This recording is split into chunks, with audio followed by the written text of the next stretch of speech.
ሰላም ጤና ይስጥልን። ወቅታዊ ታማኝና ፈጣን መረጃዎችን ወደ እናንተ የሚያደርሰው የአቤል አበሻ ኒውስ ነው። ዛሬ በሀገር ውስጥና በዓለም አቀፍ ደረጃ የተሰሙ እጅግ አንገብጋቢ መረጃዎችን ይዘን ቀርበናል። ጠቅላይ ሚኒስትር አብይ አህመድ የሀገሪቱን መሪ የስልጣን ዘመን ለመገደብ ህገ መንግስቱ እንዲሻሻል እየተጠየቀ ባለበት ሁኔታ በሀገራዊ ምክክር እንወያይ ያሉ አካላትን ተቹ። በእስራኤልና በአሜሪካ ጥቃት የተከፈተባት ኢራን በዓለም ዋንጫ ተሳትፎዋ ላይ ከፊፋ ባለስልጣናት ጋር በኢስታንቡል አስቸኳይ ስብሰባ እያደረገች ነው። በትራምፕ አስተዳደር ከአሜሪካ የሚባረሩ በመቶዎች የሚቆጠሩ የምዕራብ አፍሪካ ስደተኞችን ለመቀበል ሴራሊዮን ስምምነት ፈረመች። በምስራቅ ዲሞክራቲክ ኮንጎ የተቀሰቀሰ ጉዳዩ የኢቦላ ወረርሽኝ የሰዎችን ህይወት መቅጠፉን ቀጥሏል። ጎረቤት ኡጋንዳ የመጀመሪያውን ታካሚ ማግኘቷን አስታውቃለች።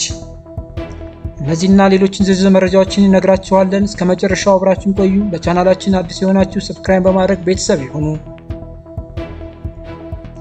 ወደ መጀመሪያውና ዋናው መረጃችን ስናልፍ ጠቅላይ ሚኒስትር አብይ አህመድ ትናንት አርብ ግንቦት 7 2018 ዓ.ም የሀገራዊ ምክክር ኮሚሽን የአስፈጻሚ ሪፖርት ባቀረበበት ዝግጅት ላይ ተገኝተው ጠንከር ያሉ መልእክቶችን አስተላልፈዋል። ጠቅላይ ሚኒስትር በንግግራቸው አሁን የተደረገ ያለው ሀገራዊ ምክክር በዋነኝነት በኢትዮጵያ ህገ መንግስት ላይ ያለምንም የጊዜ ገደብ የተቀመጠውን የሀገሪቱን መሪ የስልጣን ዘመን ለመገደብ መሆኑን ገልጸዋል።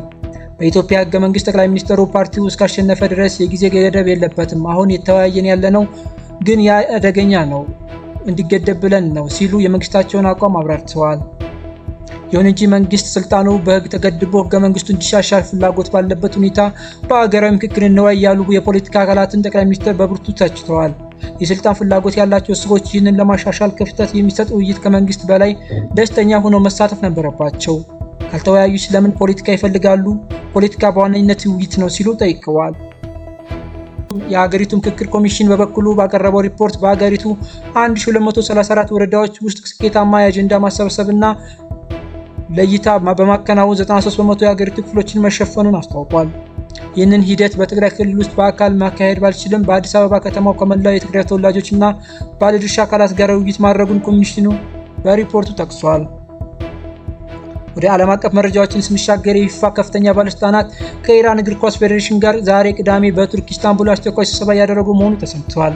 ኢራን ሶስቱንም የዓለም ዋንጫ የምታደርገው በአሜሪካ ውስጥ ቢሆንም ባለፈው የካቲት ወር እስራኤልና አሜሪካ በኢራን ላይ ጦርነት በከፈቱ በኋላ ቡድኑ በመጪው ሰኔና ሐምሌ ወር በሚያደርገው ጨዋታዎች ላይ መሳተፍ አለመሳተፉ አጠራጣሪ ሆኖ ቆይቷል።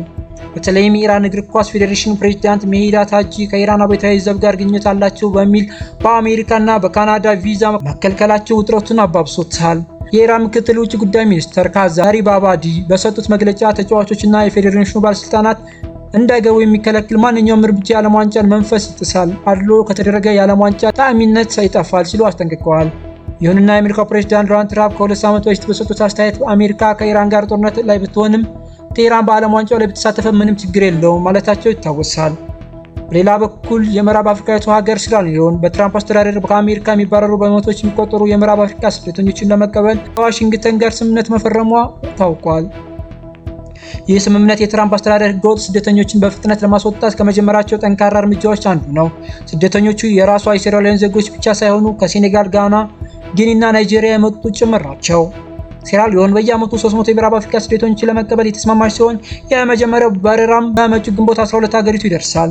አሜሪካ ለዚህ አይነቱ የስደተኛ ማባረሮች ፕሮግራም ለተለያዩ የአፍሪካ ሀገራት ከ33 ሚሊዮን ዶላር በላይ ወጪ ማድረጓን በሪፖርቱ ተመልክቷል።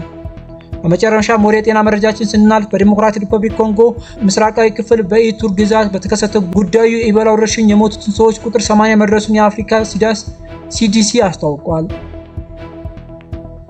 እስካሁን ድረስ ወርቅ በሚወጣባቸው በእነዚህ አካባቢዎች 246 ሰዎች በቫይረሱ ተይዘዋል።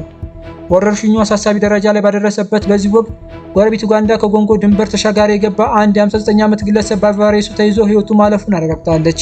የዓለም ጤና ድርጅት መረጃ እንደሚያሳየው በኢቦላ ቫይረስ የተያዙ ሰዎች ግማሽ ያህሉ ለሞት ይዳረጋሉ። በሽታው በሰውነት ፈሳሽ በንክኪ በፍጥነት የሚሰራጭ በመሆኑ በአካባቢው ከፍተኛ ስጋት ፈጥሯል። ውድ አቤል አበሻ ኒውስ ተከታታዮች የዛሬዎቹ መረጃዎች እነዚህ ይመስሉ ነበር። የኢትዮጵያ ህገ መንግስት ማሻሻያ እና የጠቅላይ ሚኒስትሩ የስልጣን ዘመን መገደብን በተመለከተ የእናንተን አስተያየት ምንድነው? እንዲሁም አሜሪካ ስደተኞችን ወደ ሶስተኛው አፍሪካ ሀገር ማባረሯ ተገቢ ነው ይላሉ? ባካችሁ ሀሳባችሁን በኮሜንት መስጫው ላይ አስፍሩልኝ።